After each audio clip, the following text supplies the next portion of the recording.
Relationship violence is a problem in the United States. How big a problem is it? Some might say it's of epidemic proportions. Here are some statistics from the National Coalition Against Domestic Violence. On average, nearly 20 people per minute are physically abused by an intimate partner in the United States. During 1 year, this equates to more than 10 million women and men. 1 in 5 women in the United States has been raped in their lifetime. Only 34% of people who are injured by intimate partners receive medical care for their injuries. And in case you don't see the business implications, victims of intimate partner violence lose a total of 8 million paid days of work each year, with the cost of such incidents exceeding $8.3 billion. Today we'll hear from Professor Tom DeLong about his case entitled One Life, One Love. I'm your host, Brian Kenny, and you're listening to Cold Call. So we are all sitting there in the classroom. The professor walks in and they look up and you know it's coming. Oh, the dreaded cold call. Tom DeLong teaches courses focused on leadership, organizational behavior, managing human capital, and career management. He's written over 100 cases on those topics and several books, including his most recent, Flying Without a Net, Turn Fear of Change into Fuel for Success. Tom, thanks for joining me today. It's a pleasure to be here with you.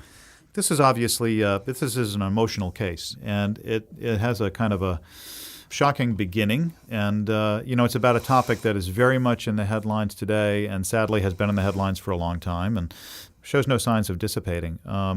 But I wonder if you could start, and by the way, I should also mention, as the father of 2 daughters, I read this with great interest. I know you have 5 daughters of your own, yeah. So I'm sure this hits close to home for you as well. But maybe you can start just by telling us who's the protagonist in this case and what is on her mind. Katie Hood was my student and graduated from Harvard Business School in 2001. She joined the Michael J. Fox Foundation because she was interested in social enterprise and doing good and had a remarkable run there and then was at a transition point. And what we know about human behavior is that it's during transitions that you kind of see the mettle of the person and you kind of see how they deal with crucibles and different situations. And at this time, she was considering remaining a full-time mom. And at the same time, she heard about this event at the University of Virginia about a star lacrosse player who was killed by her long-term boyfriend who was jealous and under the influence. And it set off quite a stir, and it set off a stir for her of asking herself questions like, why is this happening? Why have we evolved as a society where we don't understand the importance of symmetry in relationships, in the importance that humans place on being connected and being invested in a relationship where both parties are invested the same? And so I was interested in finding a protagonist who was interested in purpose and interested in moving through a transition, and here she was being asked to lead this foundation, and actually like a movement. And so I asked her whether we could begin the process of writing a case. Mm-hmm. So you mentioned the catalyst for the One Life, One Love Foundation. Can you give us more context for what happened with that event and talk a little bit about Yeardley Love? It was in 2010, in May. In fact, Yardley was just a few weeks from graduation. She was impatient with her boyfriend and how she was being treated, and they dated for 2-3 years. And she had another date, and her old boyfriend didn't find that, it brought out some behaviors in him that really frightened a lot of different people. And he went and late at night basically attacked her. And then the next morning, when her roommates came back, she wasn't alive. Mm. And the part that is important about this situation is that every person in that community, in that ecosystem said, I worried about him. Mm-hmm. And yet nobody said anything. Nobody stepped forward and said, I don't think you ought to date him, et cetera, et cetera. What happened is that Yardley's mother and sister and cousin basically created a foundation. Yeah. They named it One Love. And then the question is the business question is how do you create a movement? More important, how do you create a movement around a topic that is so hard to talk about as relationship violence? Yeah.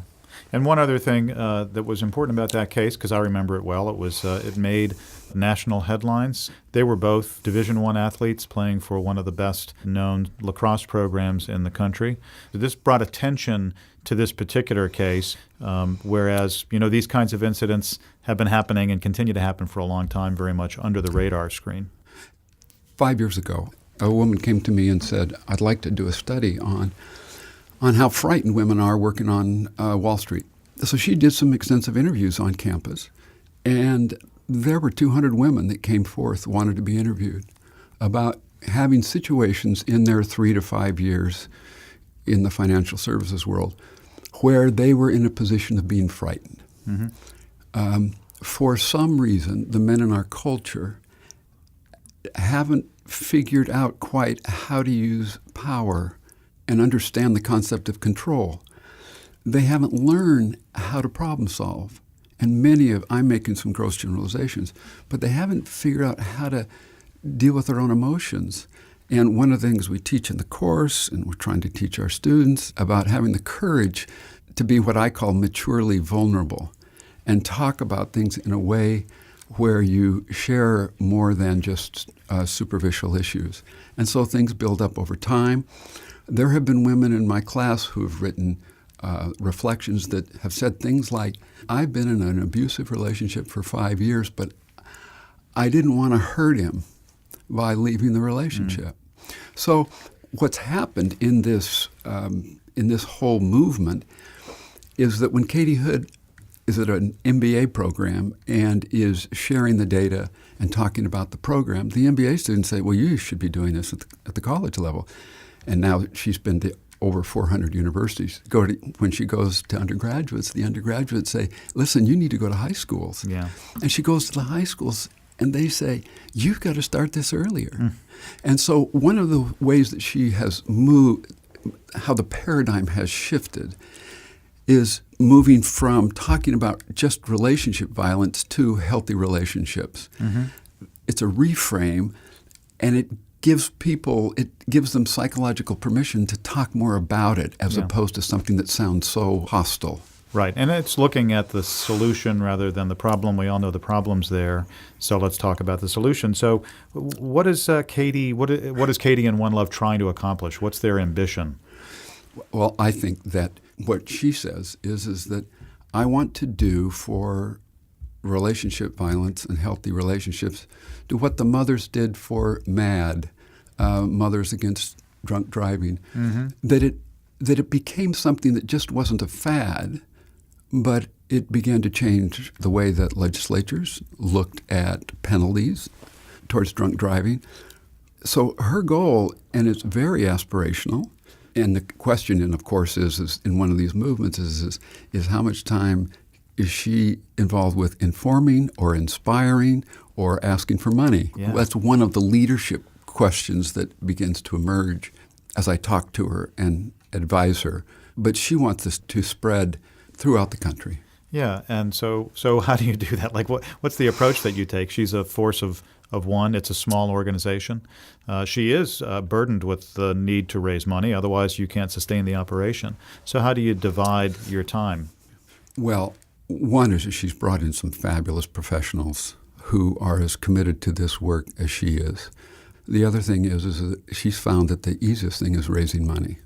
But the key for her is to create an atmosphere at a local level where individuals who have never talked about this whole notion of interaction and symmetry in relationships, of how to get that out to kids at a reasonably young age so that they can begin to have conversations with their parents. But what we're finding is that parents aren't talking to their kids about relationships.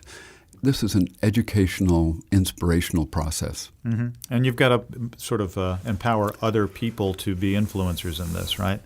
Yes. One of the things that's been interesting for her is that when she goes to administrators in universities, many of them are very reluctant to get involved with this because they want to control information. They want to control the incidences that may have taken place. And it's like they're dealing with issues around control and power themselves about managing image, managing their own reputation. But I do believe that what she would hope is that they'll move from relationship violence to healthy relationships to what they're going to call now in the coming year, it's love better. And to really play on that and see how, for me, it's to understand how women and men can talk about this concept of what does it mean to love and care about somebody else more than you care about yourself. Yeah.